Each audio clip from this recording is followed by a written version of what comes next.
माता पिता भी आज मिलते नहीं है। अगर बेटी चाहे भी कि मुझे दोबारा विवाह नहीं करना, तो माता पिता उसे घर में रखना नहीं चाहते और उसका दोबारा विवाह करके उसे दूसरे घर में पहुंचा करके ही सुखी होना चाहते हैं। सुन रहे हो? कहां अनंतमती का यह चरित्र और कहां आज की बेटियों के ये चरित्र। कहां अनंतमती के माता पिता के संस्कार और कहां आज की बेटियों के माता पिताओं के भाव। इन सब को देख करके आप समझ सकते हैं धर्म किन भावों से चलता है और किन भावों से आगे बढ़ता है। अगर सम्यक दर्शन का भाव बेटी में लाने की इच्छा की जाए तो मैं समझता हूं यह सबसे बड़ा भाव होगा। मैं पहले भी कह चुका हूं और अभी भी कह रहा हूं, माता पिताओं को सिर्फ एक ही जिद रहती है कि बेटी दर्शन करे, मंदिर जाए, मंदिर जाए।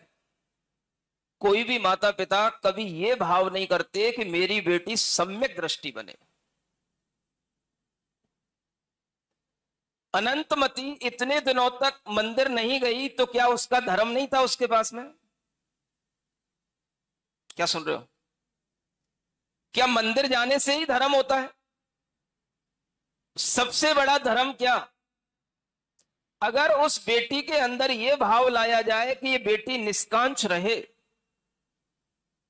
सम्यक दृष्टि बने, इस बेटी के अंदर इस तरह का भाव रहे कि इसमें अपने शील व्रतों की रक्षा करने का भाव आए, तो ये सबसे बड़ा धर्म होता है। और ये धर्म आने के बाद में फिर उसे मंदिर जाने की जरूरत पड़ेगी नहीं, क्योंकि उसका मन अपने आप में मंदिर बन जाएगा जिस बेटी के अंदर ऐसा धर्म और शील का भाव होगा।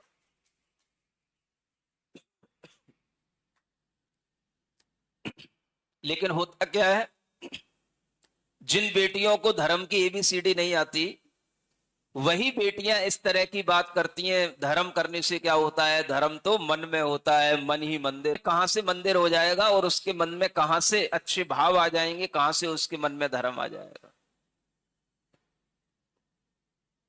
बेटियों को अगर शुरू से यह सम्यक दर्शन सिखाया जाए, निकांक्षित भाव सिखाया जाए, तो मैं कहता हूं उसके अंदर धर्म भाव लाने की जरूरत नहीं है।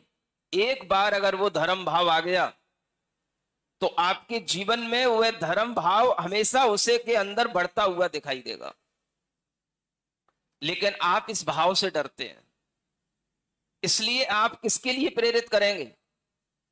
मंदिर जाने के लिए तो प्रेरित करेंगे, लेकिन इसके लिए कभी प्रेरित नहीं करेंगे कि बेटी जब तक तेरा विवाह नहीं हो रहा है तब तक के लिए भी कम से कम तू ब्रह्मचर्य व्रत धारण कर ले।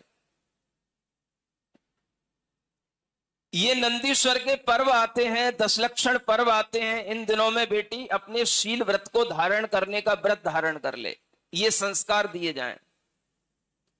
ये विचार कभी भी नहीं आएगा और इस तरह के विचार निरंतर बने रहेंगे कि बस मंदिर जा, मंदिर जा, लेकिन भीतर से कोई धर्म का भाव आ जाए ऐसा निशंकित अंग को धारण करें।